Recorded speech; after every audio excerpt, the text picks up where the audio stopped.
नमस्कार। कैसे हैं आप लोग? उम्मीद है आप सब लोग अच्छे होंगे जहाँ भी होंगे और अपने स्वास्थ्य की रक्षा भी कर रहे होंगे। इससे पहले कि मैं आगे बढ़ूँ, मैं आपसे प्रार्थना करना चाहती हूँ।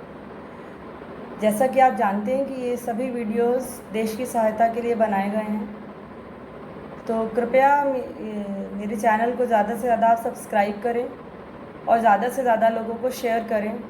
Just to care my country. मेरी सेवा की रक्षा, मेरे देश की इस रक्षा के लिए मुझे आप लोगों की सहायता की ज़रूरत है। मैं अकेले ये नहीं कर सकूँगी और मुझे उम्मीद है आप मेरी सहायता करेंगे। हमारे देश में इतनी सारी बीमारियों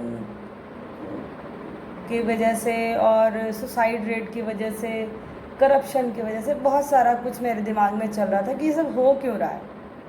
हालांकि आज जो मैं बोलने वाली हूँ वो मेरे स्वास्थ्य संबंधी कारण से डायरेक्टली रिलेटेड नहीं है, पर रिलेटेड बहुत ज़्यादा है। इसीलिए मैं आज इस टॉपिक को लेने के लिए मजबूर हुई हूँ। हालांकि ये आज का ये जो टॉपिक है ये स्वास्थ्य का नहीं है, पर ये रिलेट करेगा, ऐसा आप महसूस करेंगे।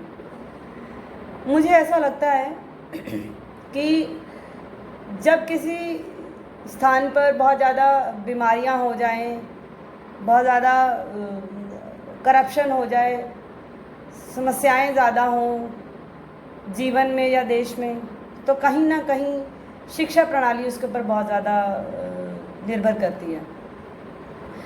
इसका अर्थ क्या हुआ कि या तो शिक्षा प्रणाली अच्छी नहीं है, मतलब मिली तो है पर अच्छी शिक्षा प्रणाली नहीं है, या शिक्षा ही नहीं मिली है, दोनों ही बातें हैं। तो शिक्षा अच्छी नहीं है यानी कि खराब गुणवत्ता वाली शिक्षा है, या नहीं मिली है, तो किसी व्यक्ति के जीवन पर या देश में क्या फ़र्क आता है उसके बारे में मैं आपको बताना चाहती हूँ। तो जब ऐसा होता है तो व्यक्ति के जीवन पर क्या फ़र्क पड़ता है कि जो पैसा कमाने की जो संभावनाएं होती हैं व्यक्ति के जीवन में, या तो नहीं होती हैं या बहुत कम होती हैं। स्वास्थ्य ज़्यादा अच्छा नहीं रहता है और स्वास्थ्य के ऊपर खर्चा बहुत ज़्यादा होता है, मृत्यु दर ज़्यादा होता है और स्वास्थ्य के जो परिणाम होते हैं वो अच्छे नहीं होते हैं, और जो स्वास्थ्य के संसाधन जो अवेलेबल होते हैं उनका अच्छा प्रयोग नहीं हो पाता, और उस व्यक्ति अपनी बात नहीं रख पाता कहीं पे भी, क्योंकि कॉन्फिडेंस में कमी होती है, आत्मविश्वास कम होता है। उसकी जो उम्र होती है वो छोटी होती है। उम्र छोटी होने का अर्थ है कि मतलब लंबी ज़िंदगी नहीं जीता है, छोटी उम्र में मृत्यु को प्राप्त हो जाता है। बेरोजगारी बहुत होती है, बहुत शोषण होता है और जेंडर बायसनेस बहुत ज़्यादा होती है। स्वास्थ्य परिणाम अच्छे नहीं आते हैं, और स्वास्थ्य को अच्छा करने के लिए जो कोई निर्णय लेना भी हो तो वो लेने की जो है वो क्षमता में कमी होती है, उसे नहीं ले पाते हैं। और ऐसे लोग अपने लिए भी ज़्यादा अच्छा नहीं कर पाते और ना ही अपने सोसाइटी का या अपने समाज का या अपने परिवार का भविष्य भी अच्छा नहीं कर पाते। उनमें इतनी कैपेसिटी नहीं होती है कुछ अच्छा करने की, और वो बहुत ज़्यादा हताशा में रहते हैं, फ्रस्ट्रेटेड रहते हैं और अपनी ज़िंदगी में ऐसे सभी कार्यों से बचने की कोशिश करते हैं जिसमें एजुकेशन जो है वो कहीं ना कहीं जो उसका हिस्सा हो, मतलब शिक्षा की ज़रूरत पड़े, वो ऐसी सभी गतिविधियों से बचने की कोशिश करते हैं। आत्मसम्मान की बहुत कमी होती है, शर्म रहती है, डर रहता है, हिम्मत नहीं होती है कुछ भी करने की, और उन्हें ज़्यादा घंटों के लिए काम करना पड़ता है और पैसे कम मिलते हैं। और अगर आप कम पढ़े लिखे हैं या नहीं पढ़े लिखे हैं तो आपकी गरीबी ज़रूरत से ज़्यादा होगी। ऐसे लोगों में क्षमा नहीं करना आता है, इस लोगों को वो बहुत ज़्यादा नाराज़ जल्दी हो जाते हैं और बहुत अपॉर्चुनिस्टिक बिहेवियर हो जाता है, यानी कि अवसरवादी बिहेवियर हो जाता है। मन ऐसे लोगों का स्थिर नहीं होता है और ये लोग ज़्यादा गरीबी में रहते हैं, इसलिए खुश नहीं रहते हैं और घरों में झगड़े बहुत ज़्यादा होते हैं। अब ये जो मैं बात कर रही हूँ, मैं फिर से याद दिला दूँ, मैं ये बात कर रही हूँ इस बारे में कि या तो शिक्षा मिली है तो अच्छी क्वालिटी की नहीं मिली है या बिल्कुल नहीं मिली। अब इसका ऐसी चीज़ों का देश पे क्या फ़र्क आता है। देश की जो प्रगति होती है यानी कि आर्थिक वृद्धि जो होती है वो या तो धीरे होती है या बिल्कुल नहीं होती।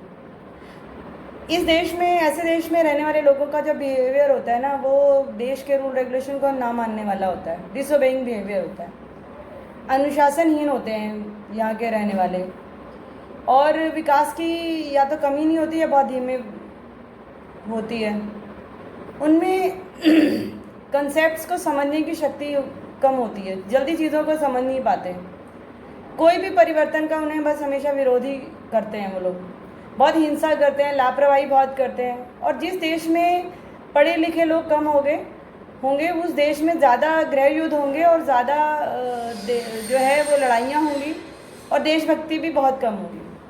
वहाँ के जो नागरिक होंगे ना, मतलब ऐसे देश के जो नागरिक होते हैं वो बहुत कम जिम्मेदार होते हैं, और बहुत ऐसे में जो कम पढ़े लिखे लोगों का जो देश होता है ना, वो बहुत ज़्यादा युद्ध में घिरा रहता है, आसपास के पड़ोसियों से लड़ते ही रहते हैं कमज़ोर समझ के, और बहुत ज़्यादा अपराध जो होते हैं बहुत ज़्यादा होते हैं, बहुत ज़्यादा बलात्कार, भेदभाव, हत्याएं, और स्त्री पुरुष में असमानता, बेरोज़गारी, और बहुत जजमेंटल होना, फेवरेटिज्म करना, और छोटी सी बात पे भड़क जाना, और अपनी भावनाओं पे कम कंट्रोल होना, घरेलू हिंसा बहुत ज़्यादा होना, तलाक होना, कोई नैतिक चरित्र नहीं होना। किसी देश के बारे में अगर आप ये समझना चाहें, या किसी परिवार के बारे में या किसी व्यक्ति के बारे में अगर आप कुछ जानना चाहें, तो आप उसके चरित्र को देख लीजिए कि उसका करेक्टर कैसा है, उसका अगर लो मॉरल करेक्टर है या हाई मॉरल करेक्टर है। अगर लो है तो मतलब आप समझ सकते हो कि आप उसके बारे में बहुत सारी चीज़ें आप गेस कर सकते हो। बड़ों का कोई सम्मान नहीं और महिलाओं का कोई सम्मान नहीं, और हमारे देश में पहले बहुत सम्मान था स्त्रियों का। ये तलाक और बलात्कार शब्द जो हैं वो हमारे देश में, हमारी देश की संस्कृति का कभी हिस्सा ही नहीं थे, ये बाद में आई। महिलाओं को कोई स्वतंत्रता नहीं, और आज के समय में परिप्रेक्ष्य में स्वतंत्रता का अर्थ या तो नंगे हो जाना है या बहुत कम कपड़े पहनना हो गया है। तो ये स्वतंत्रता नहीं है। स्वतंत्रता का अर्थ इससे बहुत अधिक आगे जाके है। आज अगर किसी से आप कह दें कि आप थोड़े वस्त्र अच्छे से पहन लीजिए, थोड़ा अपने आप को ठीक रख लीजिए, तो आज ये जवाब आता है, आगे से जवाब आ जाता है, हमारी मर्जी, हम जो मर्जी करें। तो ये फ्रीडम नहीं है। जनसंख्या में वृद्धि बहुत ज़्यादा हो जाती है, और जब जनसंख्या में वृद्धि बहुत ज़्यादा होती थी तो जो हमारे पास अवेलेबल सुविधाएं हैं वो कम पड़ जाती हैं, क्योंकि लोग ज़्यादा हो गए। और अपने राष्ट्र के प्रति, अपने देश के प्रति आत्मसम्मान नहीं होता, गर्व नहीं होता है, अपनी संस्कृति, अपने पूर्वज और अपने पूर्वजों के बलिदान के बारे में, शहीदों के बारे में कोई सम्मान नहीं रहता। ये बेसिकली सब एजुकेशन से रिलेटेड है। अब अगर बात करें कि अगर कोई किसी देश की एजुकेशन अच्छी है, मतलब हाई लेवल की एजुकेशन है, तो क्या होगा उस देश का? तो वो सोच बढ़िया हो जाती है, सोच में डेवलपमेंट हो जाती है, ज्ञान गहरा हो जाता है, पर्सनैलिटी डेवलपमेंट हो जाता है, निखर जाती है पर्सनैलिटी, दृष्टिकोण बदल जाता है जीवन को देखने का, खास कौशल जीवन में आ जाता है। और ये सारी चीज़ें जो है ना, काम करने की दुनिया में बहुत ज़्यादा इम्पॉर्टेंट है।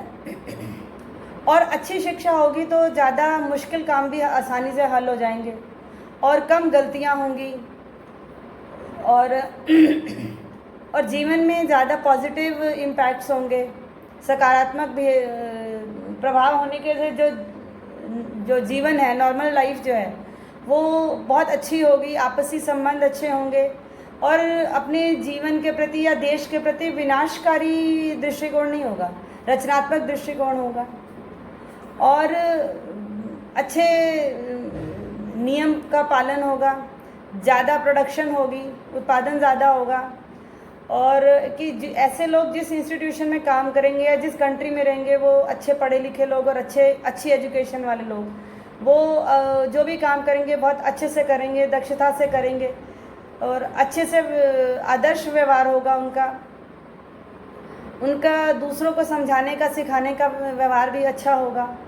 इसीलिए उनका जो उस इंस्टीट्यूशन की या उस देश की या उस व्यक्ति की जो आर्थिक विकास बहुत ज़्यादा होगा, प्रोडक्शन ज़्यादा होगी, इनकम ज़्यादा होगी, धन ज़्यादा होगा, संपत्ति होगी और ओवरऑल डेवलपमेंट बहुत ज़्यादा हो जाएगी।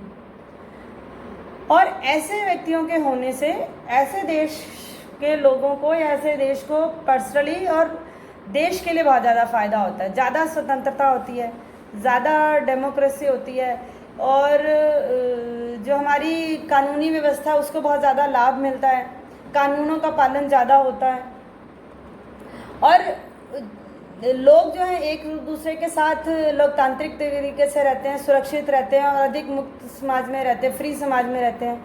और ऐसे देश के व्यक्ति जो होते हैं या ऐसे व्यक्ति जो होते हैं, ऐसे समाज के जो व्यक्ति होते हैं, वो एक लोकतांत्रिक सुरक्षित और अधिक समाज का निर्माण करते हैं, मुक्त समाज का निर्माण करते हैं। वो एक दूसरे की सहायता करते हैं, किसी की सहायता के समय वो अपने आप को बचाने की कोशिश नहीं करते हैं कि हमें सहायता ना करनी पड़े। वो एक के साथ एक हाथ में हाथ डाल के काम करने की कोशिश करते हैं, मिल के काम करते हैं, अपने लिए भी सम्मान रखते हैं, दूसरों के लिए भी सम्मान जो है वो रखते हैं। वो अपने लिए, अपने परिवार के लिए, अपने राष्ट्र के लिए बहुत ज़्यादा जिम्मेदार व्यवहार होता है ऐसे लोगों का, ऐसे देश का, ऐसे समाज का, ऐसे व्यक्तियों का।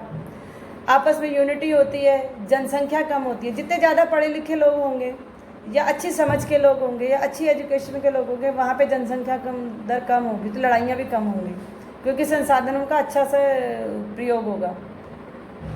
तो आप समझ सकते हैं कि एक एजुकेशन का कितना ज़्यादा असर हो सकता है। अब अगली बात जो है कि अब हम क्या करें, ये बात मैं अगली वीडियो में आपको बताऊंगी कि अब हम क्या कर सकते हैं अगर ये समस्याएं हमारे सामने हैं तो, और अच्छी एजुकेशन का क्या असर है, तो इसके लिए क्या करना है, ये बात मैं आपको अगली वीडियो में बताऊंगी।